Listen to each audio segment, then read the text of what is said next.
के दो आसन कोण बराबर है तो सभी कोणों की माप ज्ञात करें। एक हम चतुर्भुज बनाते हैं,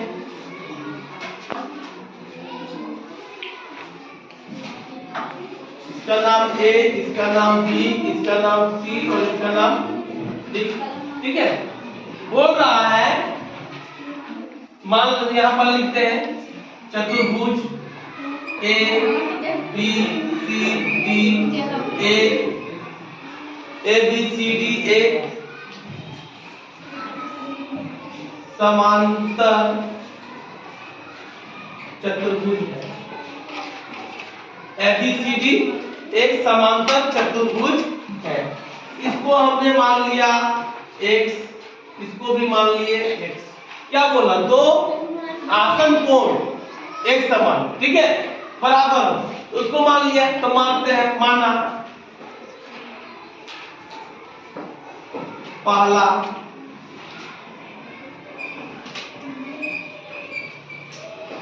आसन कोण बराबर x लिखूं, ठीक है, तो दूसरा भी वही होगा, तीसरा भी वही होगा। तो हम लोग लिख सकते हैं ऐसे डायरेक्ट, कोण A प्लस कोण B प्लस कोण C प्लस कोण D बराबर चतुर्भुज का अंतर कोणों का योग कितना होता है? 360 डिग्री। यहाँ हम लोग लिख सकते हैं नोट में, चतुर्भुज के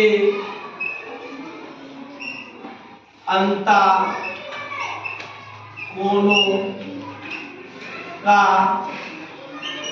है ना, माप 360 डिग्री होता है। चतुर्भुज के अंतर कोणों का, अंतर कोणों का माप कितना होता है? 360 डिग्री। हमको ये पहले लिखना चाहिए था, इसको बाद में लिखना चाहिए था। अब हम इसका मान डायरेक्ट पुट करते हैं। मान लो कोण A का मान x, कोण B का मान x, कोण C का मान x, कोण D का मान x बराबर क्या हो जाएगा? 360 डिग्री होगा ना। आप इन तीनों को, चारों को जोड़ देंगे, चतुर्भुज के अंतर कोणों का माप होता है 360 डिग्री। तो मेरा पहला कोण है x डिग्री, दूसरा भी x है, तीसरा भी x है और चौथा भी x है। सब अंतर है, यानी अंदर है, सभी क्या है? अंदर में है। तो ये भी x, ये भी x। अब जब तीनों चारों को जोड़ेंगे तो यहाँ 4x होगा, 4x बराबर 360 डिग्री। तो x बराबर लिख सकते हैं 360 बटे 4, 4 9 36 यानी 90 डिग्री।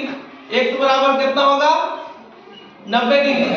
तो कोण A का मान, कोण A का मान 90 डिग्री, कोण B का मान 90 डिग्री, कोण C का मान 90 डिग्री और कोण D का मान 90 डिग्री, ये होगा। तो यहां लिख सकते हैं हम लोग, अतः सभी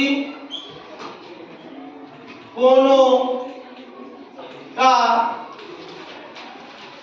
अतः सभी अंतर कोणों का, अंतर कोणों का माप 90 डिग्री होगा। सभी अंतर कोणों का माप 90 डिग्री होगा। इसका भी 90 डिग्री, इसका भी 90 डिग्री, इसका भी 90 डिग्री, इसका भी 90 डिग्री। इस तरह आंसर मेरा क्या हो जाएगा? 90 डिग्री, है ना। ठीक है।